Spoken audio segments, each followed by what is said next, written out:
Imagine this. It's February 23rd, 2025, and you're standing in a bustling cafe in Brussels, the heart of the European Union. You dig into your pocket for a handful of euros to pay for your overpriced croissant, but the barista shakes his head. Price just jumped 20% overnight. Across the street, a newsstand blares headlines about gas shortages, and the line at the ATM's growing. People whispering about how their savings feel lighter every day. Not because they're spending more, but because the euro, the backbone of Europe's economy, is teetering on the edge of a cliff. So what's happening? How did we get here? To a moment where one of the world's mightiest currencies is staring down collapse while Russia, of all places, flexes its muscles. Let's rewind, because this story's been brewing for decades, and it's about to explode in ways you won't believe. Cast your mind back to January 1st, 1999, the euro's born. A shiny new currency uniting 11 countries. Germany, France, Italy, Spain. The works. It's a bold dream.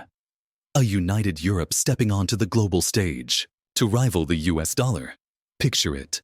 Frankfurt's bank towers gleaming under a crisp winter sky. Paris buzzing with traders. Optimism so thick you could cut it with a knife. By 2007, the Eurozone's flexing serious muscle. 19 countries strong. A combined GDP of $14 trillion. It's a powerhouse. The euro's trading at 1.47. A symbol of stability, of unity. Banks are lending. Factories are humming. Ports like Rotterdam are choking with cargo ships unloading goods from Asia, America, everywhere. It's the golden age of globalization, and Europe's at the center. But even then, there's a shadow lurking. Let's jump to 2008. The financial crisis hits like a freight train. Wall Street's imploding, and Europe's not immune. Greece is drowning in debt. $300 billion by 2010. And Germany's reluctantly footing the bill, bailing out banks, propping up weaker neighbors. The euro dips to $1.19, a wobble. But it holds, barely. Fast forward to 2012. The debt crisis deepens. Ireland, Portugal, Spain. They're all staggering. The European central banks pumping cash. Interest rates slashed to zero. And still, unemployment spiking.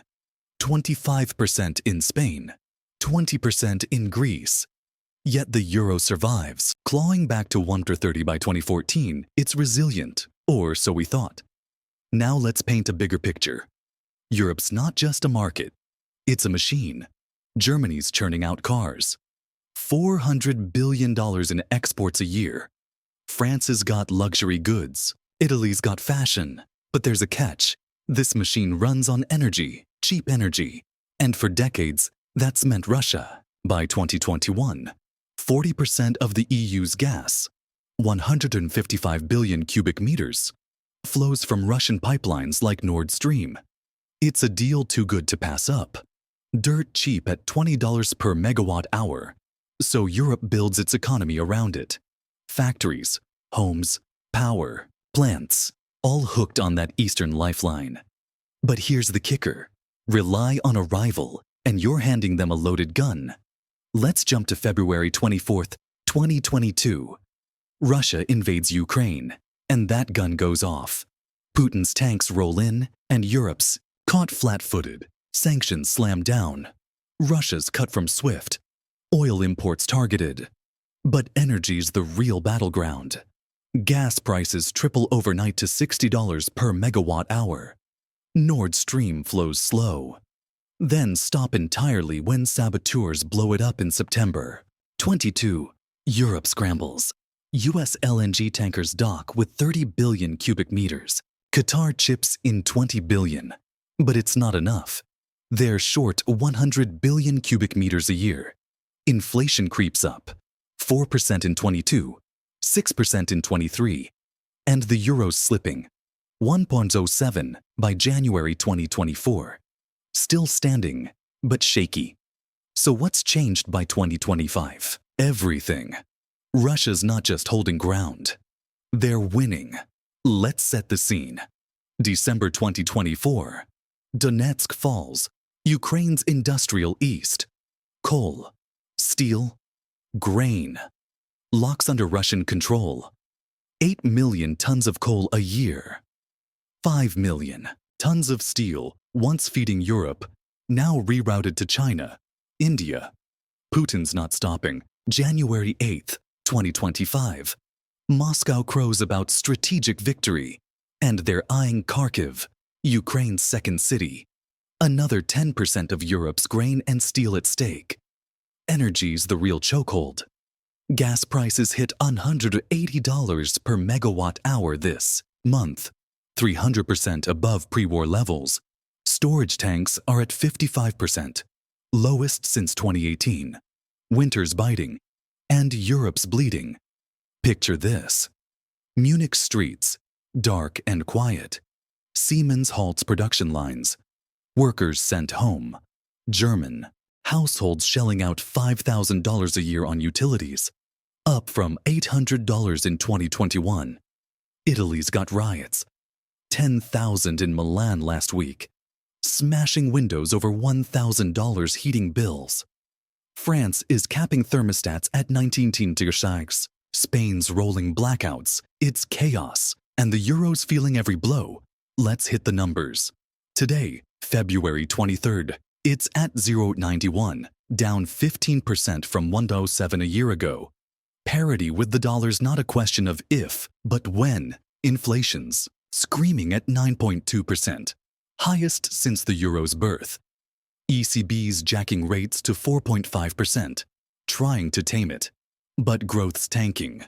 GDP's off 1.8% this quarter. Worst since the pandemic. Germany, Europe's engine, is coughing up blood. Industrial outputs crashed $200 billion since 2023. VW's cut 15,000 jobs. BMW's sales down 20%. So why's this hitting so hard? Russia's gains, plain and simple. Every mile they take tightens the noose. Donetsk's loss alone slashed coal imports by 20%, steel by 15%. Ukraine's grain, 40% of Europe's supply pre-war, down 40%, rotting in silos or shipped east. Putin's not just fighting a war, he's rewriting trade maps, raking in $800 million a day from energy. Even with sanctions, China's imports are up 60%. India's tripled oil shipments since 23. Europe's lifeline, fraying fast. Let's throw some history in. 1973, OPEC's oil embargo jacks prices. 70%. Europe adapts, builds nuclear, solar stockpiles. But now, renewables are up 20% since 22.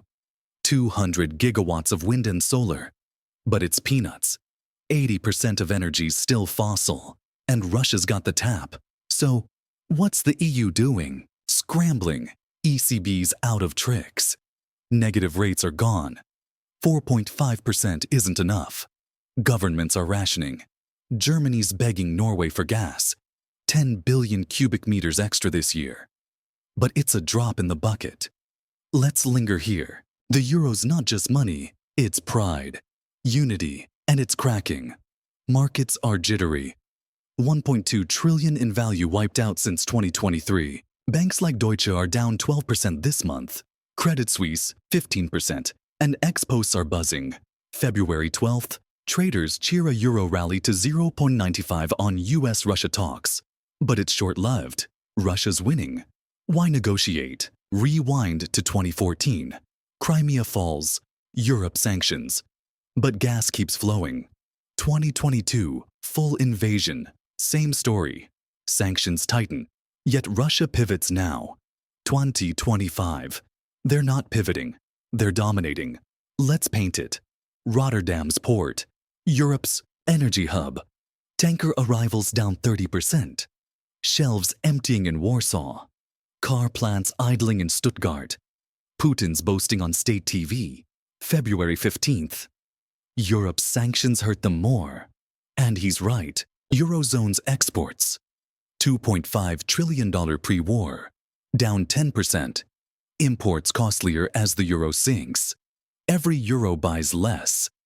$350 billion in trade with Russia pre-war. Now, $50 billion luxury goods from Italy. China's buying, not Paris. Suspense is thick. Europe's on a precipice. Inflation's eating savings. Energy's scarce. Russia's advancing. And the euro's a heartbeat from collapse. So what's next? Stick with me, because this perfect storm's about to unleash hell. So we've set the stage. Europe's staring down a storm. The euro's wobbling at 0.91. And Russia's not just holding ground. They're winning. Let's dive into the chaos. January 8th, 2025. Putin's forces roll into Donetsk's last pockets, planting the flag. It's a brutal blow for Ukraine. Sure. But for Europe, it's a chokehold. Rewind a bit. 40% of the EU's gas used to hum through Russian pipelines. 155 billion cubic meters a year. Cheap at $20 per megawatt hour. Nord Stream. Yamal Europe. They kept the lights on, factories running, homes warm. Now, that's down to a measly 10%. 15 billion cubic meters. Nord Stream's a twisted wreck under the Baltics since 22. Yamal's shut. And what's left trickles through Ukraine. 13% of Europe's piped gas until January 1st. When Kiev let the contract lapse, Russia's not blinking. They've slashed Moldova's flow by 50% on January 25th. A warning shot. Energy prices are bonkers. $180 per megawatt hour this week. 300% above 2022. Picture this. Bavaria's industrial heart. Dark. Siemens halts assembly lines. 5,000 workers sent home. VW's slashing 15,000 jobs. BMW's sales tanked 20%. Germany's lost $200 billion in output since the war kicked into high gear. Across the Alps, Italy's erupting. 10,000 hit Milan streets last week, smashing windows over $1,000 heating bills. France is rationing. Thermostats locked at 19 degrees ski. Spain's got rolling blackouts. Russia's not just winning a war, they're breaking Europe's back. Let's hit the numbers. Eurozone GDP's shrinking 1.8% this quarter, worst since 2020. Inflation's ripping at 9.2%. ECB's hiked rates to 4.5%, but it's like throwing water on a grease fire. The euro's at $0.91 today, down from $1.07 a year ago. Traders on X are betting $0.45 by July. Parity's a heartbeat away. So how's Russia pulling this off? Donetsk's a gold mine. 8 million tons of coal a year. 5 million tons of steel. Ukraine's industrial guts.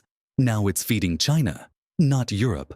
Coal imports to the EU, down 20%. Steel 15%. Ukraine's grain, 40% of Europe's supply pre-war, down 40%. Rotting in silos or shipped to India. Putin's pivoted, raking in $800 million a day from energy. China's imports up 60% since 23. India's tripled. Oil shipments. Europe's begging for scraps. Let's paint the scene. Rotterdam's port, once a tanker beehive, arrivals down 30%. Gas storage at 55%. Lowest since 2018. Winter's clawing in, and rationing's not a threat. It's here. Germany's begging Norway for 10 billion cubic meters extra. But it's a band-aid on a gunshot wound. Russia's not stopping. February 15th. Putin's on state TV, smirking. Europe's sanctions hurt them more. And he's dead right. If they take Kharkiv next, Ukraine's second city, that's another 10% of Europe's grain and steel gone. Eurozone's already on its knees. Let's talk money. $1.2 trillion in market value wiped out since 2023. Banks are trembling. Deutsche's stocks off 12% this month. Credit Suisse 15%. X posts on February 17th scream Euro's done. And options markets agree. 0.85 by summer's the hot bet. So here's your midway hook. Smash that subscribe button if you think Europe's about to crack. Because the cracks are everywhere. Germany's export machine? Sputtering. $350 billion in trade with Russia pre-war. Now $50 billion. Italy's luxury brands, Gucci, Prada. China's snapping them up. Not Paris. ECB's out of ammo. 4.5% rates aren't taming 9.2% inflation. Wages can't keep up. 6% growth in Spain. 7% in Poland. Riots aren't just anger. They're a warning. 20,000 in Paris last week, torching cars over fuel costs. Russia's not just advancing, they're rewriting the rules. Let's zoom in. January 25th, Gazprom's Moldova cutoff sends shivers. A test. If Europe folds there. What's next? Putin's got 150 billion cubic meters of gas capacity idle, enough to tempt a desperate Brussels. But he's not giving it cheap. Every mile Russia gains tightens the screws. Donetsk's fall slashed EU coal by a fifth, steel by a sixth. Ukraine's ports, Odessa, Mykolaiv, choked. Grain exports down 40%. Europe's silos are emptying. Food prices up 15% since last year. Russia's laughing. February 12th. X lights up with euro climbing to 0.95 on US-Russia peace talk rumors. But it's a blip. Drops back to 0.91 by today. Russia's not negotiating. They're dominating. Let's rewind. 2014. Crimea falls. Europe sanctions. Gas still flows. 2022. Full invasion. Same game. Sanctions tighten. Russia pivots. Now, 2025, they're not pivoting, they're crushing. Putin's war chest, $800 million daily. Sanctions or not, Europe's energy web's unraveling. LNG from the US, 60 billion cubic meters last year. Qatar's 20 billion, it's not enough. 100 billion short of pre-war.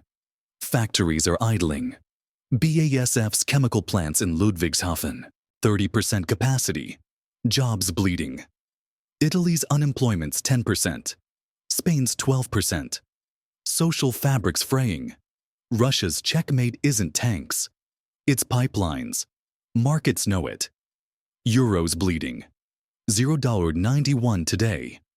Inflation's 9.2%. GDP's off 1.8%. Germany's $200 billion output loss is a siren. ECB's hinting 5% rates. But riots say society might snap first. Let's linger. Russia's not slowing. Kharkiv's in their sights. Energy's a weapon. And Europe's breaking. So what's the play? Stick around, because the endgame's a shocker you won't see coming. All right. You've made it this far. Europe's on its knees. The euro's bleeding at 0.91. Russia's steamrolling Ukraine, and the stakes couldn't be higher. But just when you think you've got the picture, here comes the curveball.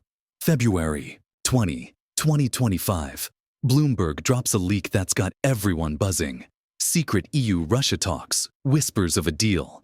Gas for sanctions relief. Hashed out in Brussels backrooms. Picture it. Diplomats in suits, sweating under dim lights, bargaining with Moscow while protests rage outside. What's on the table? Russia's sitting on 150 billion cubic meters of gas capacity. Idle since Nord Stream blew and Yamal shut. Enough to flood Europe's grid. Ease the 180 per megawatt hour prices. 300% above 2022. Fill storage tanks now at a measly 55%. Germany's factories could flicker back. Italy's riots might cool. But here's the catch. What's the price? Sanctions lifted. Ukraine abandoned. Putin's grinning. So let's unpack this. ECB ran the numbers. Gas flows could drop inflation 2%, from 9.2% to 7.2%. Euro might claw to 1.05 by April. Markets twitch. February 21st, ex-posts scream, Europe's surrender. Others call it lifeline. Traders bid the euro to $0.95 for a day, but it's back to $0.91. Today. Why? No one's sure it's real. Russia's not confirming. EU's mum and Putin's got leverage. Why deal when he's winning? Let's paint the stakes. Donetsk's locked. Kharkiv's next. Every mile tightens the noose. Coal imports down 20%, steel 15%, grain 40%. Russia's raking $800 million a day from China. India. Europe's begging. So what's the euro facing? Two paths. Deal holds. Gas flows. 1.05 by summer. Inflation eases. Factories hum. Or talks collapse. Putin's bluffing. Euro plunges to 0.85 by July. Parity's toast. 20% of its 1999 value gone. Markets are brutal. $1.2 trillion in value. Wiped out since 2023. Banks teetering. Deutsche's off 12%. Credit Suisse 15%. ECB's at 4.5% rates, hinting 5%, but GDP's down 1.8%. Growth's a ghost. Let's tally the carnage. Germany's $200 billion output loss. VW's 15,000 jobs cut. Italy's 10% unemployment. Riots. 20,000 in Paris last week, torching cars. France's $500 billion trade evaporation. Euro's down 15% in a year. Inflation's 9.2%. Russia's not slowing. February 15th. Putin boasts strategic victory, and he's got the cards. 150 billion cubic meters of gas, a loaded gun. So here's the twist. February 22nd, China inks a $20 billion gas deal with Russia. 30 billion cubic meters a year. Sidelining Europe. Picture it. Tankers docking in Shanghai, not Rotterdam, if that. Scales to 100 billion. Russia doesn't need Europe. Euro's not just weak, it's irrelevant. Let's rewind. 1973. OPEC flexes. Oil up 70%. Europe adapts. Nuclear, solar, stockpiles. Now, renewables are up 20%. 200 gigawatts since 22. But 80% of energy's fossil. Russia's tap rules. So what's Europe got? LNG from the US. 60 billion cubic meters last year. Qatar's 20 billion. Norway's 10 billion extra. It's 100 billion short. Factories like BASF run at 30%. Jobs bleed. Society's fraying. ECB's out of moves. 5% rates might snap the thread. Riots say it's too late. Let's linger. Russia's not just winning Ukraine. They're rewriting Europe's future. Euros at 0.91, a heartbeat from collapse, deal or no deal. What's the play? Imagine this. Gas flows, euro rallies, $1.05. Putin gloats, sanctions gone. Ukraine's a pawn. Or China's deal scales. Russia pivots east, euros 0.85. Food prices up 15%. Shelves empty. Banks crash. So tally it up. $1.2 trillion gone. Germany's $200 billion. Italy's 10% jobless. France's $500 billion trade hit. Euro's 15% drop. 9.2% inflation. 1.8% GDP shrink. Russia's 800 million daily haul. It's a bloodbath. Let's end with a bang. The euro's on its last stand, clawing back with a deal. Or, it's funeral time. 0.85 by July. Unities. A memory. Putin's not just advancing. He's deciding. February 22nd's China deal says Europe's expendable. So tell me, deal or no deal? Can the euro outlast this? Is this a lifeline or surrender? Hit the comments, because Putin's next move might finish it for good. What do you think?